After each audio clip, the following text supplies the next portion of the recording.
அல்லேலூயா, அல்லேலூயா. நம்முடைய கர்த்தராகிய இயேசு கிறிஸ்துவினாலே நமக்கு ஜெயம் கொடுக்கிற தேவனுக்கு ஸ்தோத்திரம். ஆமென். அந்த ஒரு வசனத்தை எல்லாரும் சேர்ந்து வாசிக்கலாமா? நம்முடைய கர்த்தராகிய இயேசு கிறிஸ்துவினாலே நமக்கு ஜெயம் கொடுக்கிற தேவனுக்கு ஸ்தோத்திரம். நம்முடைய கர்த்தராகிய இயேசு கிறிஸ்துவினாலே நமக்கு ஜெயம் கொடுக்கிற தேவனுக்கு ஸ்தோத்திரம். அடுத்த வசனம், ஆகையால் எனக்கு பிரியமான சகோதரரே. கீழே உள்ள வசனத்தை தான் ரொம்ப கவனிங்க.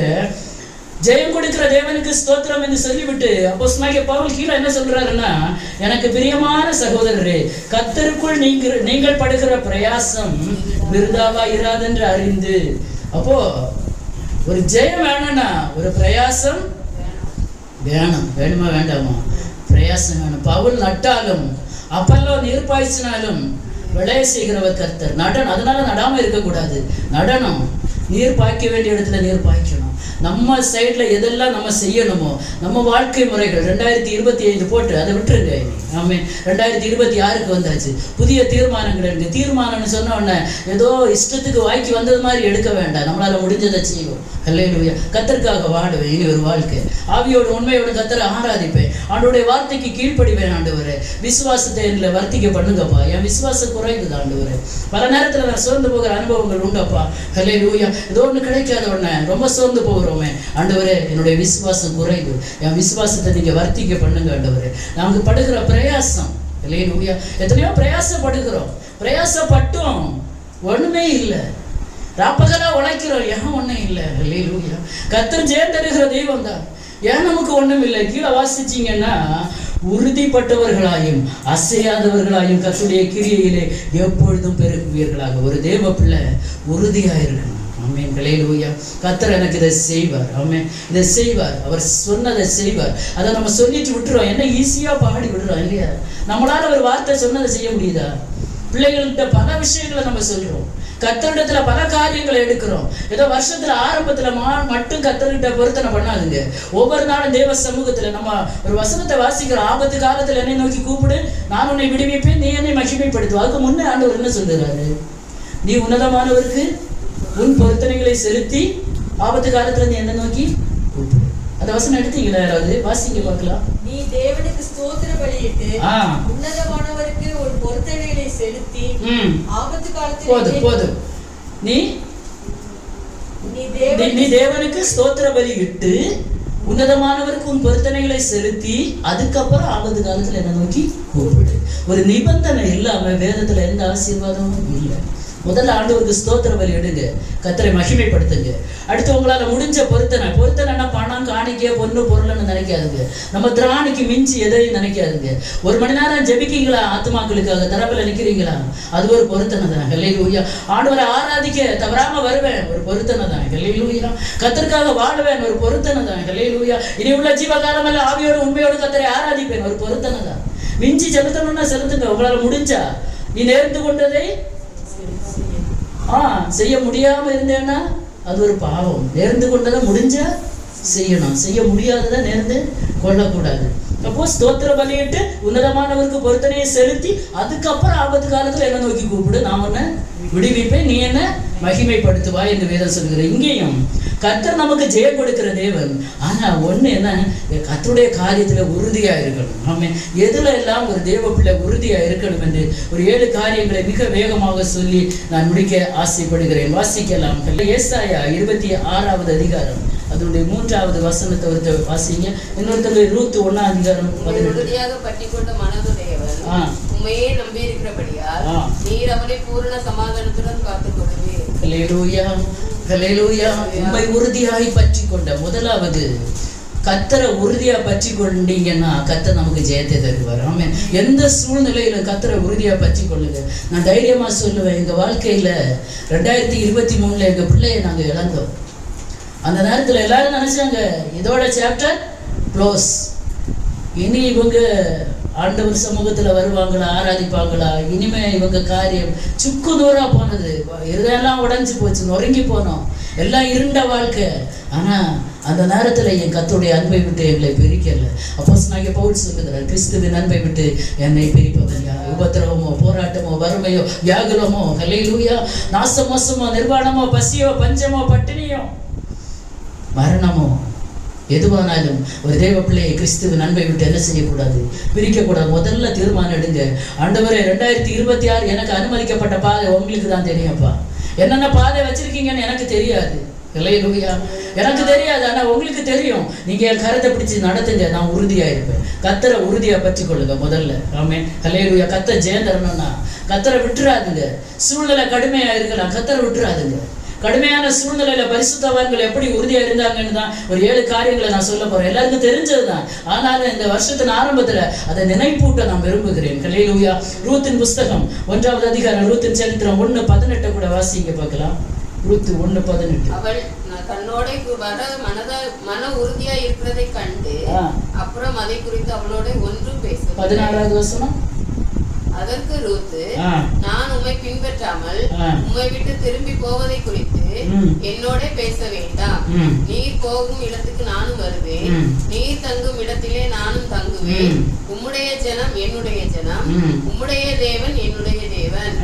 நீர் மரணம் அடையும் இடத்தில் நானும் மரணம் அடைந்து அங்கே அடக்கம் பண்ணப்படுவேன். மரணமே அல்லாமல் வேறொன்றும் உம்மை விட்டு என்னை பிரித்தால் கர்த்தர் அதற்கு சரியாகவும் அதற்கு அதிகமாகவும் எனக்கு செய்ய கடவர். எப்படிப்பட்ட தீர்மானம் பாருங்களேன், எப்படிப்பட்ட உறுதி. கர்த்தர் உம்மை உறுதியாய் பற்றி கொண்ட மனதை உடையவர், உண்மையே நம்பி இருக்கிறபடியால் பூரண சமாதானத்துடன் காத்துக் கொள்ளுவீர். ரூத்துடைய கண்டிஷன் மிக ஒரு கடினமான சூழ்நிலை. நகோமி புருஷனை இழந்தாங்க, மகனையும் இழந்தாங்க, மருமகளுக்கும் கணவன் இல்லை, மாமியாருக்கும் கணவன் இல்லை. நிர்பந்தமான ஒரு சூழ்நிலை. ஆனா விடாமல் பற்றி கொண்ட ரூத்து, மரணமே அல்லாமல் உண்மை என்னை எதுவும் பிரிக்காது. ஒரு தேவ பிள்ளை கர்த்தரிடத்துல சொல்ல வேண்டிய வார்த்தை இது. ஆண்டவரே, 2026ல என் ஜீவ காலம் எல்லாம் உண்மை விட்டு நான் பிரிய மாட்டேன்ப்பா. சூழ்நிலை எப்படி இருக்கட்டும். ஆமென். கடினமான பாதைகளை தான் பரிசுத்தவான்கள் கடந்து வந்திருக்கிறாங்க. அந்த கடினமான சூழ்நிலையில கர்த்தரை விட்டு பிரியாம பற்றி கொண்டாங்க. பற்றி கொண்டவர்களை கர்த்தர் விடுவித்திருக்கிறார். ரூத்த கர்த்தர் உயர்த்தல்லையா? ஹல்லேலூயா. ஒருபால் முத்தம் விட்டுட்டு போனா, மாமிக்கு நல்ல ஒரு முத்தத்தையும் கொடுத்துட்டு நான் போறேன் என் பாட்டுக்கு, தப்புன்னு நான் சொல்ல வரல. அவ பார்த்தா என் வாழ்க்கையை நீ அமைச்சு தர என் மாமியாரால முடியாது. ஆவிக்குரிய அர்த்தத்துல நான் சொல்றேன். ஹல்லேலூயா. கர்த்தரை உண்மையா பற்றி கொண்டீங்கன்னா சூழ்நிலை எவ்வளவு மோசமா இருந்தாலும் சூழ்நிலையை பார்க்காதுங்க. சூழ்நிலையின் மத்தியிலே கிரியை செய்கிற தேவன் பெரியவர். ஆமென். நமக்கு ஜெயம் கொடுக்கிற தேவன் அவர். ரூத்துக்கு கர்த்தர் அற்புதங்களை செய்தாரா இல்லையா? உங்க வாழ்க்கையிலே கர்த்தர் அற்புதங்களை செய்வார். முதலாவதாக கர்த்தரை விடாமல் பற்றி கொள்ளுங்க. எந்த சூழ்நிலையில 2026ல இருக்க வேண்டிய தீர்மானம் இதான் சிஸ்டர். சூழ்நிலை எப்படி கடினமா இருந்தாலும் சந்தோஷமா இருந்தாலும் கர்த்தரை பற்றி கொள்ளுங்க. உடனே கர்த்தரை விட்டு தூரமா போயிடாதுங்க. ஏதோ சங்கடமான காரியம் தேவைகள் இருக்கும்போது மட்டும் கர்த்தரை நெருங்காதுங்க. எல்லா சூழ்நிலையிலும் கர்த்தரை நான் எக்காலத்திலும் ஸ்தோத்தரிப்பேன். ஆமென். கர்த்தரை எக்காலத்திலும். ஆமென். இதுதான் ஒரு தேவ பிள்ளை. சிங்காசனமா கர்த்தரை ஸ்தோத்தரிப்பேன். ஹல்லேலூயா. மரிக்க போற நேரமா கர்த்தரை ஸ்தோத்தரிப்பேன். கர்த்தரை விட்டு பிரியாம இருங்க. கர்த்தர் உங்க வாழ்க்கையில அற்புதங்களை செய்வார். 2வதாக உத்தமத்திலே உறுதியா இருங்க. ஆமென். கர்த்தருக்கு உங்களுக்கும் இருக்கிறதுல பொய் சொல்லாதுங்க. ஆமென். ஹல்லேலூயா. கர்த்தரிடத்துல உலகத்துல ஒண்ணு சொல்லுவாங்க, டாக்டர்கிட்டையும் பொய் சொல்லாதுங்க, வக்கீல்கிட்டையும். டாக்டர்கிட்ட போய் சொன்னா ட்ரீட்மெண்ட் வேறையா இருக்கும். வக்கீல்கிட்ட போய் சொன்னா கேஸ் வேற விதத்துல போகும். அப்போ இந்த உலகத்துல ஒரு மனுஷன்கிட்ட போய் சொல்ல முடியாமல் இருந்தா அந்த சராசரங்களை சிருஷ்டித்த தேவன் உண்மை உள்ளவர். ஆமென். ஹல்லேலூயா. அவர்கிட்ட நம்ம என்ன செய்யக்கூடாது, பொய் சொல்லக்கூடாது. நமக்கு கர்த்தர் தந்திருக்க உத்தமத்துல மேக்சிமம் டக்குன்னு ஒரு நாள்ல எல்லாம் முடியாது. ஏதோ ஒரு நாள் 1ஆம் தேதி கூட்டத்துல பல தீர்மானங்களை எடுக்கிறோம். அதெல்லாம் நான் நம்ப வரல. அதெல்லாம் எனக்கு என் மைண்ட் செட்டுக்கு அதெல்லாம் கொஞ்சம் தூரமா தான் நான் வைக்கிறேன். கொஞ்சம் வித்தியாசமான ஆளுதான். கேட்டுக்கோங்க, சகிச்சுக்கோங்க கொஞ்ச நேரம். ஆமென். ஹல்லேலூயா. உத்தமத்துல உறுதியா நிக்கணும்னா பல நேரங்களை தவறுகிறோம். எல்லாருக்கும் வாழ்க்கையில என்ன வருது, பொய் வருகிறது. ஆண்டவர் சொல்றாரு, பொய் பேசுகிறவன் வாய் அடைக்கப்படும். ஆனா இன்னொரு இடத்துல கர்த்தர் சொல்றாரு, நல்லவன் ஒருத்தனும். நம்ம யாரும் பொய் சொல்ல இல்லையா? நம்ம வாயில் அடைச்சிருக்காரு அவரு. எல்லாரும் நம்ம பேசின பொய்யெல்லாம் கணக்கு பார்த்தாருன்னா இன்னைக்கு ஒருத்தர் கூட வாதிருந்து பேச முடியாது. ஆனா கர்த்தர் கிருபை உள்ளவர். ஆமென். ஹல்லேலூயா. அவர் சொல்றாரு, யாருமே நல்லவங்க இல்லப்பா. ஆனா மேக்சிமம் நம்மளால ஆன வரைக்கும் நம்மளால ஆக மட்டும் நம்ம எப்படி இருக்கணும், உத்தமத்திலே நிலைத்திருக்கணும். ஒரு வசனத்தை வாசிங்க. யோபுவின் புஸ்தகம் 2வது அதிகாரம் 3 மற்றும் 9 ஆகிய வசனங்களை வாசிங்க. யோபு 2வது அதிகாரம் 3 மற்றும் 9 வசனம். சாத்தானை நோக்கி, நீ என் தாசனாகிய யோபின் மேல் கவனம் வைத்தாயோ, உத்தமனும் சன்மார்க்கனும் தேவனுக்கு பயந்து பொல்லாப்புக்கு விலகுறவனுமான மனுஷனாகிய அவனை போல பூமியில் ஒருவனும் இல்லை. முகாந்திரம் இல்லாமல் அவனை நிர்மூலமாக்கும்படி நீ என்னை ஏவின போதிலும் அவன் இன்னும் தன் உத்தமத்திலே உறுதியாய் நிற்கிறான். உத்தமத்திலே உறுதியாய் நின்ற யோபு. கஷ்டம் இல்லையா, நெருக்கம் இல்லையா, அது மேல வருது. முகாந்திரம் இல்லாமல் சாத்தான் எப்படி போறான்? முகாந்தரம் இல்லாமல் சோதிக்க போறான். சில நேரங்கள்ல முகாந்தரமே இல்லாம வீட்டுக்குள்ள சண்டை வரும். ஆமாம், பிள்ளைகள் எதிராக வருவாங்க, பெற்றோர் எதிராக வருவாங்க, சொந்த பந்தங்கள் எதிராக வருவாங்க. நீங்க நினைக்கல, ஐயோ நான் என்ன குற்றம் செய்தேன், என்ன செய்து எனக்கிட்ட இப்படி வரீங்கன்னு நினைக்கலாம். முகாந்திரம் இல்லாமல் சில காரியங்கள் வரும் வாழ்க்கையில. நினைச்சுக்கோங்க, கர்த்தருடைய அன்பை விட்டு மட்டும் என்ன செய்யாதுங்க, மாறாதுங்க, உத்தமத்துல மாறாங்க. ஆண்டவர் சாட்சி கொடுக்கிறார். நீ முகாந்திரம் இல்லாமல் யோபுக்கு இப்படி 10 பிள்ளைகளே எடுத்து போட்டியே, ஆனா அவன் உத்தமத்துல எப்படி இருக்கிறான்?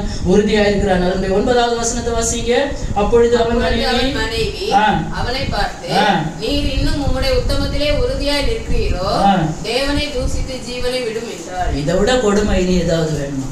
வீட்டுக்குள்ளேயே பிரச்சனை. இப்போ கர்த்தர் சாட்சி கொடுக்கிறார். உண்மைதான், நல்லவன், உத்தமன். சாத்தானிடத்துல கர்த்தர் சாட்சி கொடுக்கிறார். யோபு உத்தமன், உறுதியா இருக்கிறா பாரு, என் பிள்ளை உத்தமமா இருக்கிறான். நீ அவன் ஜீவனை மட்டும் எடுக்காத, நீ என்னதான் செய்தாலும் என்னை விட்டு பிரிய மாட்டான் என்கிற ஒரு சர்டிபிகேட் கர்த்தர் நமக்கு தர முடியுமா இந்த நாளில்? அல்லேலூயா. என்னதான் நீங்க பண்ணிக்கோங்க, அவன் தோல் முதலானவை எல்லாம் அவர் சொல்றாரு, என் மீட்பர் உயிரோடு இருக்கிறார். என்னுடைய இந்த தோல் முதலானவைகள் அழுகி போனாலும் நான் என் நேசரை காண்பேன். அந்நிய கண்கள் அல்ல, என் சொந்த கண், என் அப்பாவை நான் பார்ப்பேன்.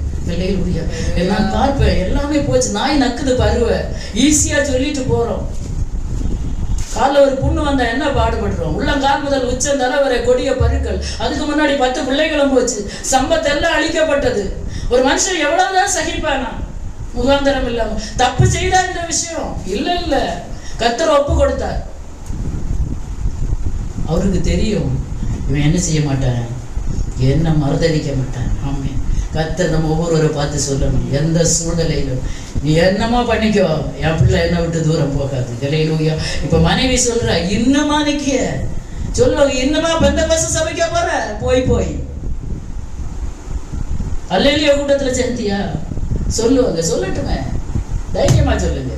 அல்லேலூயா. கர்த்தருக்காக நிற்பேன். எத்தனை பேர் சொல்ல முடியும்? உத்தமத்துல நிற்பேன், உறுதியா நிற்பேன். உறுதியா பற்றி கொள்ளுங்க. தேவனை தூஷித்துட்டாவோ சொல்ற வார்த்தை, இதுவரை கர்த்தாவேன்னு சொன்னியே, இயேசுவேன்னு ஆராதிச்சியே, என்னதான் பார்த்த, என்னதான் இதான் உலகம் சொல்லும், இத்தனை வருஷம் ஆராதிச்சிய, இனி ஒன்ன செய். போற போக்குல தேவனை தூஷித்துட்டு ஜீவனை விட்டுக்கோ. நீ எப்படி செத்தாலும் அவனுக்கு பரவாயில்லை, சூசைட் பண்ணாலும் அவனுக்கு பரவாயில்லை, எப்படியாவது நீ மாறி கிடைச்சா போதும். பார்க்க முடியல அவளால. அதே மனைவியால தான் திருப்பி யோபுக்கு 10 பிள்ளைகளை கர்த்தர் கொடுக்கிறார். ஆமே, அவ வருத்தத்துல சொல்றா. ஆமே, அந்த சூழ்நிலையில அவர் தருணம் பண்ணார். அவர் என்ன சொல்றார்? நீ பைத்தியக்காரி மாதிரி யாரால சொல்ல முடியும்? நினைச்சு பாருங்களேன். நம்ம வாசித்து விடுறோம் வசனங்களை. ஒரு வசனம் வாசிச்சாலும் தியானித்து வாசிங்க இனிமே. ஆமே, அல்லேலூயா. அவர் என்ன செய்தார்? உறுதியாக நின்றார். உத்தமத்திலே பரிசுத்தவான்களை ரோல் மாடலா வச்சுக்கோங்க. எந்த மனுஷனே ரோல் மாடலா இந்த உலகத்துல வைக்காதுங்க. எந்த பாஸ்டர்ஸையும் ரோல் மாடலா வைக்காதுங்க. எந்த பெரிய பெரிய பெரிய தலைவர்களை ரோல் மாடலா வைக்காதுங்க. பரிசுத்தவான்கள் இருக்கிறாங்க, நமக்கு முன்னாடி நடந்து போனாங்க பாதை. ஆமே, அந்த பாதையில தான் நம்மளும் பயணித்து கொண்டு இருக்கிறோம். அவங்க அப்படி ஒரு பாதை, நம்ம இப்படி ஒரு பாதை. ஒவ்வொருத்தரை கேட்டா சொல்லுவீங்க, ஐயோ இப்படிப்பட்ட ஒரு சூழ்நிலையில இருக்கிற கர்த்தர் இன்னும் என்னை நடத்தி வருகிறார், அதனால ஆண்டவருடைய அன்பை விட்டு தூரம் போனீங்களா? இல்ல, இன்னும் உத்தமத்துல நில்லுங்க. அல்லேலூயா. யோபுவை போல 2வதாக உத்தமத்துல உறுதியாய் நில்லுங்க. ஆமே. 3வதாக ஜெபத்துல உறுதியாய் தரித்திருங்கள். வாசிக்கலாம். ரோமருக்கு எழுதின நிருபம் 12வது அதிகாரம் 12வது வசனத்தை வாசிங்க. தானியேல் தீர்க்கதரிசன புஸ்தகம் 6:10 எடுத்து வைங்க. தானியேல் 6:10. சந்தோஷமா இருங்க, உபத்திரவத்திலே பொறுமையா இருங்க, ஜெபத்திலே உறுதியாய் தரித்திருங்க. ஆமென். 3வதாக ஜெபத்துல உறுதியா இருங்க. ஆமென். அல்லேலூயா. அதுக்கு ரெஸ்டே கொடுக்காதுங்க. ஆமென். எப்பொழுதும் இடைவிடாமல் ஜெபம் பண்ணுங்கள். இடைவிடாமல் ஜெபம் பண்ண முடியுமா? முடியும்.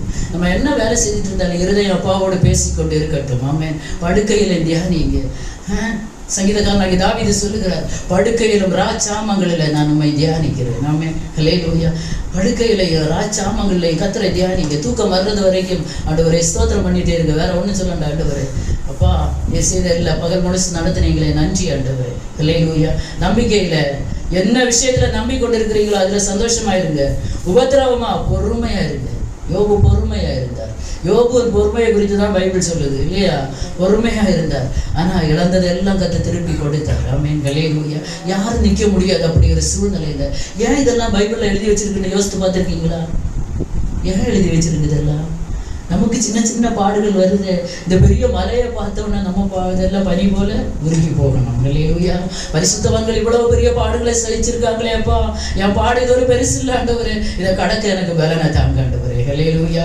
ஜெபத்துல உறுதியாய் தரித்திருங்கள். அதற்கு எக்ஸாம்பிள் தான் தானியேல் 6:10 வாசிங்க. தானியேலோ வென்றார். அந்த பத்திரத்துக்கு கையெழுத்து வைக்கப்பட்டது என்று அறிந்திருந்த போதிலும் தன் வீட்டுக்குள்ளே போய் தான் மேல் அறையிலே எருசலேமுக்கு நேராக பலகணிகள் திறந்திருக்க அங்கே தான் முன் செய்து வந்தபடியே தினம் 3 வேளையும் தன் தேவனுக்கு முன்பாக முழங்கார் படித்து ஜெபம் பண்ணி ஸ்தோத்திரம் செலுத்தினார். ஆமென், ஹல்லேலூயா.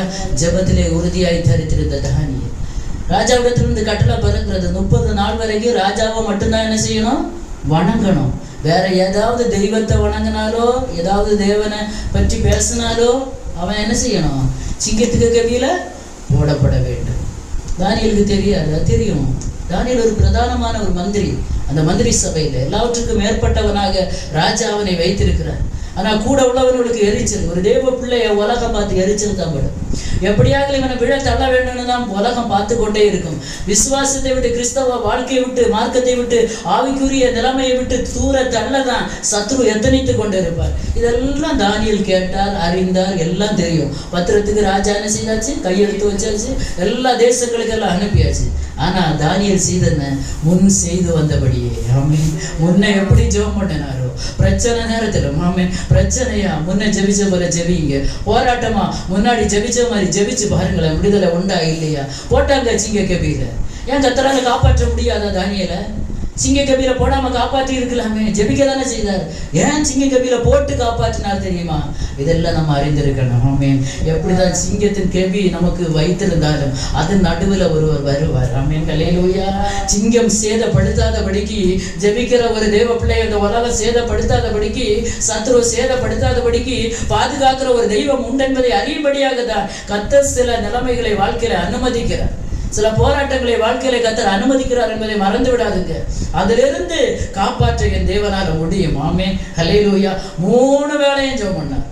அந்தி சந்தி மத்தியான வேளையிலையும் நான் தியானம் பண்ணி முறையிடுவேன், அவர் என் சத்தத்தை கேட்பார் என்று தாவீது சொல்கிறார். இங்கே தானியேல் 3 வேளை ஜெபம் பண்ணினார். நம்ம இன்னைக்கு எத்தனை வேளை ஜெபம் பண்றோம்? ஹல்லேலூயா. கர்த்தர் வசனம் சொல்லுது, இடைவிடாமல் ஜெபம் பண்ணுங்க. எந்த இடத்துல இருந்தாலும், எந்த வேலையில இருந்தாலும், என்ன பிரயாணத்துல இருந்தாலும், கிச்சன்ல வேலை செய்தாலும், பாத்திரம் கழுவினாலும் இருதய கர்த்தரோடு பேசட்டும். இது ஒரு கடைசி காலம். ஆமென். கூடுமானவரை வஞ்சிக்கிற ஒரு காலத்துல இருக்கிறோம். அதனால கர்த்தரோடு எவ்வளவு நெருங்க முடியுமோ அவ்வளவு அப்பாவோடு நெருங்குங்க. ஆமென். 3வது ஜெபத்திலே உறுதியாய் தரித்திருங்கள். 4வது விசுவாசத்திலே உறுதியாயிருங்கள். எபிரேயருக்கு எழுதின நிருபம் 11வது அதிகாரம் அதனுடைய 24 முதல் 27 வரை. சீக்கிரமா வாசிங்க, கொஞ்சம் ஸ்பீடா வாசிச்சுதாங்க. எபிரேயர் 11:24 முதல் 27 வரை. விசுவாசத்தினாலே மோசே தான் பெரியவனான போது பார்வோனுடைய குமாரத்தின் மகன் எனப்படுவதை வெறுத்து அநித்தியமான பாவ சந்தோஷங்களை அனுபவித்த பார்க்கிலும் தேவனுடைய ஜனங்களோட துன்பத்தை அனுபவிப்பதை தெரிந்து கொண்டு இனி வரும் பலன் மேல் நோக்கமாய் இருந்து எகிப்தில் உள்ள பொக்கிஷங்களிலும் கிறிஸ்துவின் நிமித்தம் வரும் நிந்தையை அதிக பாக்கியம் என்று எண்ணினார். ஆமென், ஹல்லேலூயா. விசுவாசத்தினாலே மோசே பெரியவனான போது.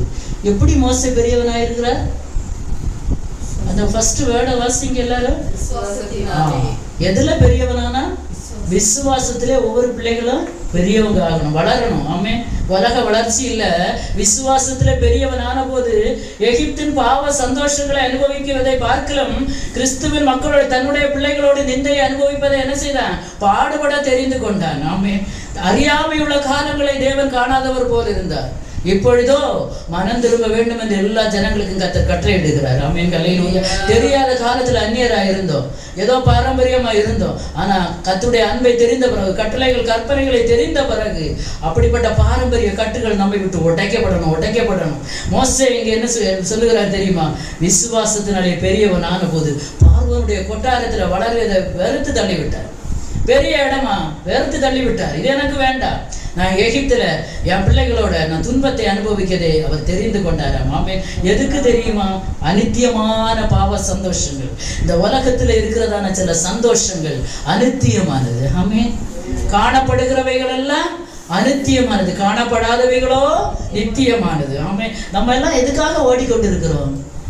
நித்தியமான அந்த சந்தோஷத்துக்காக ஓடிக்கொண்டிருக்கிறோம். அதனால அநித்தியமான சில பாவ சந்தோஷங்கள், கர்த்தர் விரும்பாத சில காரியங்களை, வெறுக்க வேண்டியதை வெறுங்க, விட வேண்டியதை விட்டு விடுங்க. கர்த்தருக்காக எதை செய்ய முடியுமா? 2026 ஆண்டவரே எனக்கு இது வேண்டாப்பா. ஒரு மோசே பார்வோனுடைய கொட்டாரத்துல இருந்த எல்லா அந்தஸ்தையும் எல்லாத்தையும் விட்டு வெறுத்து விட்டு கர்த்தருடைய பிள்ளைகளோடு துன்பத்தை சகிப்பதை தெரிந்து கொண்டான். ஏன் தெரியுமா?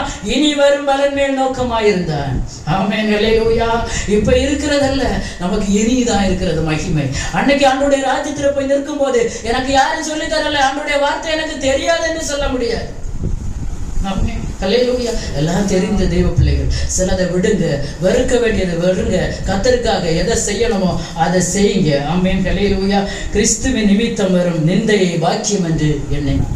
எத்தனை பேர் நிந்தைய பாக்கியம் இன்னைக்கு எண்ணுவீங்க? நிந்திக்கிறாங்களா? இன்னைக்கு அவமானப்படுத்துறாங்களா? அது பாக்கியம் என்று எத்தனை பேர் சொல்ல முடியும்? கையை தூக்கலாமா?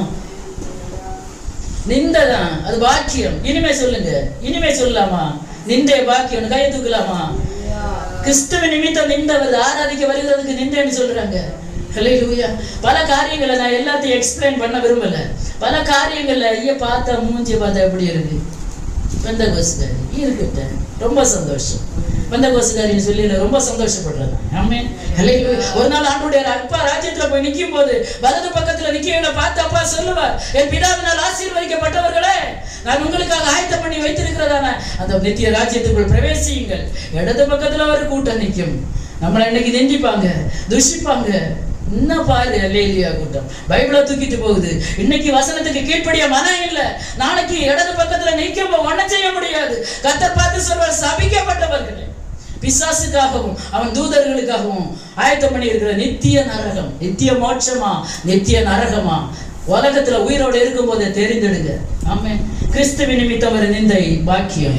ஆமென். எத்தனை பேருக்கு பாக்கியம்? ஹல்லேலூயா. நிந்த கஷ்டத பரிகாசங்கள் துஷிகள் எல்லாம் தீரான் காலமா, நிந்த கஷ்டத பரிகாசங்கள் துஷிகள் எல்லாம் தீரான் காலமா, துஷிகள் எல்லாம் தீரான் காலமா, ராஜாதிராஜன் மகிமையோடே வானமேகத்தில் எழும் எல்லாரா, ராஜாதிராஜன் மகிமையோடே வானமேகத்தில் எழும் எல்லாரா.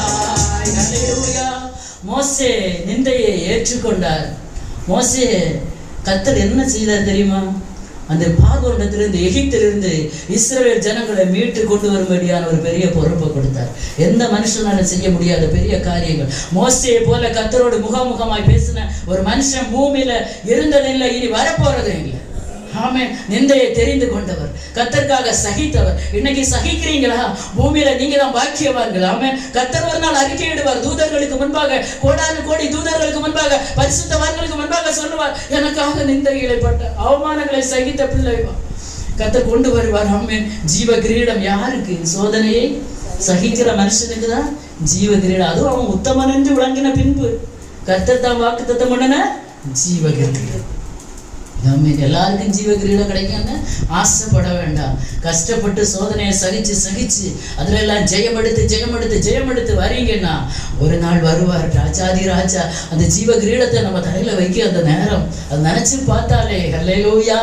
யாருதான் துஷிக்கட்டுமே, யாருதான் நிந்திக்கட்டுமே, ஹல்லேலூயா, என்னதான் சொல்லிட்டு போட்டுமே, அது ஒரு விஷயமே இல்லை. ஆமென். கிறிஸ்துவின் நிமித்தம் நிந்தையை சகிங்க. ஆமென். அதை தெரிஞ்சிடுங்க. நம்மளா இன்னைக்கு தெரிஞ்செடுக்க போக மாட்டோம்.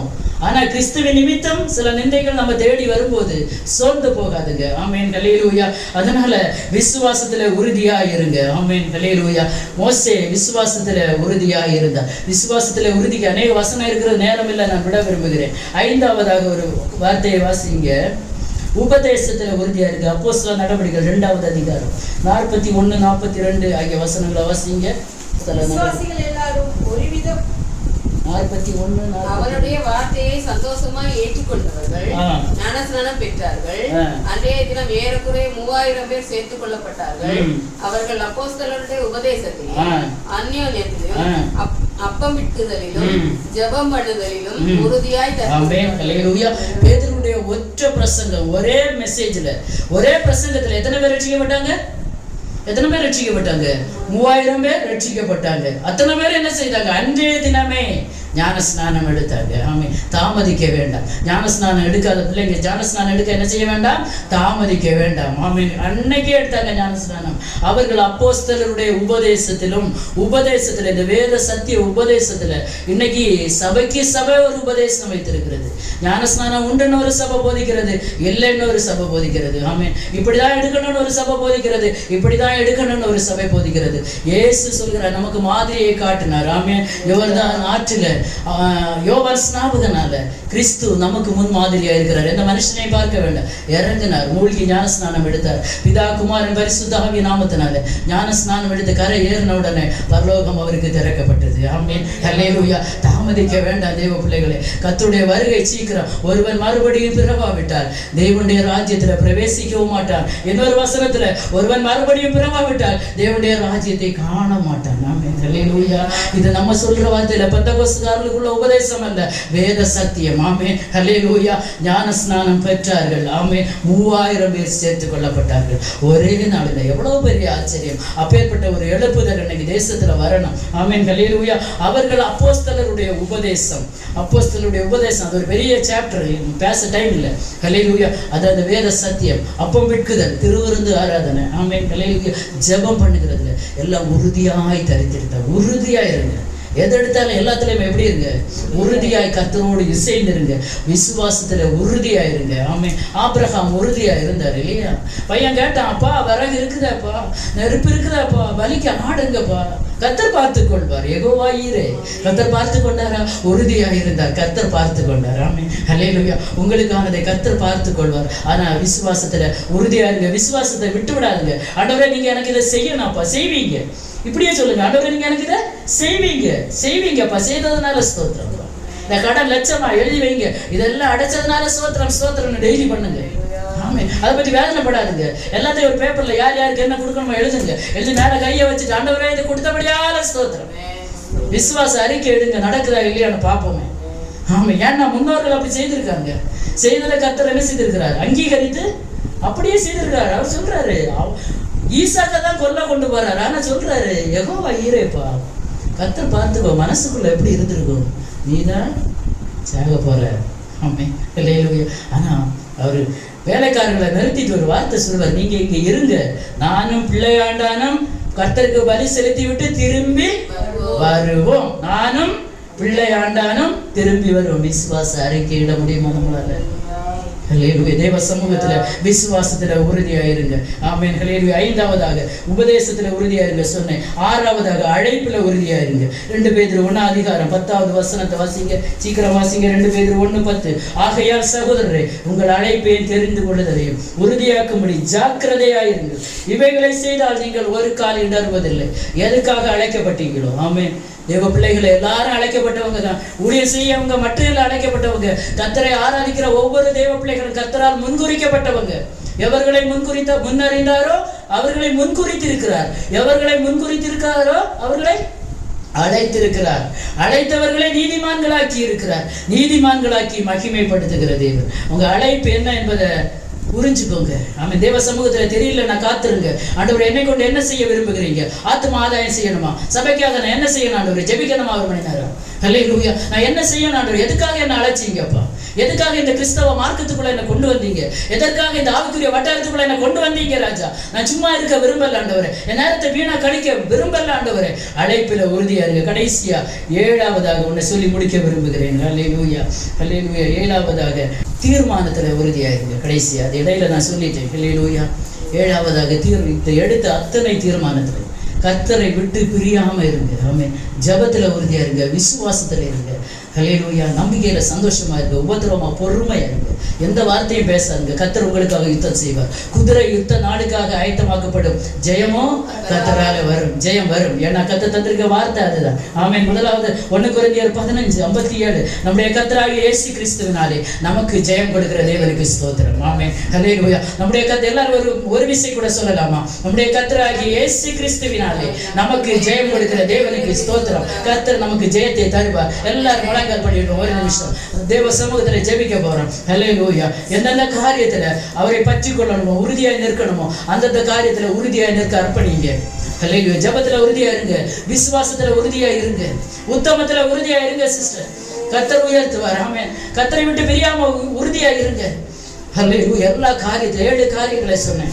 அத்தனையிலும் உறுதியா இருந்தீங்கன்னா நம்முடைய கர்த்தராகிய இயேசு கிறிஸ்துவினாலே உங்களுக்கு ஜெயம் உண்டு. ஆமென். நம்ம மனம் போன போக்கில வாழ்ந்து கொண்டு ஆண்டவரே ஜெயத்தை தாருங்கன்னு கேட்டா இல்ல. பரீட்சை எழுதாத பிள்ளைக்கு ரிசல்ட் வராது ஒரு காலம்.